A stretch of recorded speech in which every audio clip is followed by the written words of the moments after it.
Hey learners, welcome to day 18 of our series 20 day 20 sums for class 10th CBSE 2026 board exams, जहां पर हम लोग solve कर रहे हैं ऐसे सम्स जो इस साल के बोर्ड एग्जाम में आने की प्रोबेबिलिटी सबसे ज्यादा है। तो यहां पर अपने को दिया गया है 3 set of English, Hindi and sociology books dealing with cleanliness have to be stacked in such a way that all the books are stored topic wise and the height of each stack is the same. The number of English books is 96, the number of Hindi books is 240 and the number of sociology books is 336.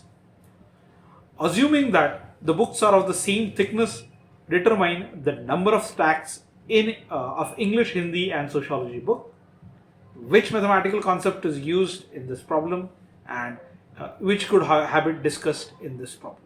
So in order to arrange the books as required, we have to find the largest number that divides 96, 24 and 336, which means it's HCF.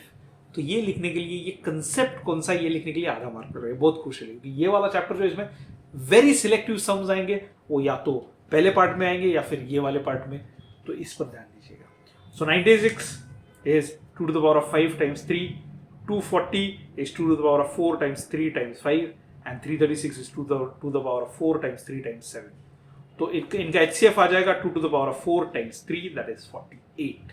तो अपन कितनों के stacks बना सकते हैं, तो 48 books के stacks बना सकते हैं. Number of stacks of English books तो 96 अपॉन 48 तो 2 आ जाएगा. Number of stacks of Hindi books तो वुड बी 240 अपॉन 48 तो 5 स्टैक्स आ जाएंगे. Number of stacks of sociology book तो दे वुड बी 7 स्टैक्स. तो यहाँ पर कौन सा कंसेप्ट यूज किया है, मैंने पहले ही बताया था, HCF यूज किया है जो चैप्टर 1 से आ रहा है. और गुड हैबिट कौन सी है, तो ये पर्सनल ओपिनियन वाला क्वेश्चन है. तो या तो आप टाइडीनेस लिख सकते हो या तो आप क्लीनलीनेस लिख सकते हो.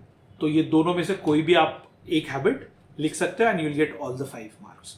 अगर ऐसा वाला सवाल आता है जिसमें ऐसे पर्सनल रिस्पॉन्स वाले क्वेश्चन आते हैं जो कई बार आ जाते हैं, तो मेक श्योर कि आप कम से कम वो पर्सनल रिस्पॉन्स वाला क्वेश्चन कर रहे हैं. If you are going for your board exams or one of your friends is going for your board exams, please follow the Learners Academy so that we can help you out as much as possible.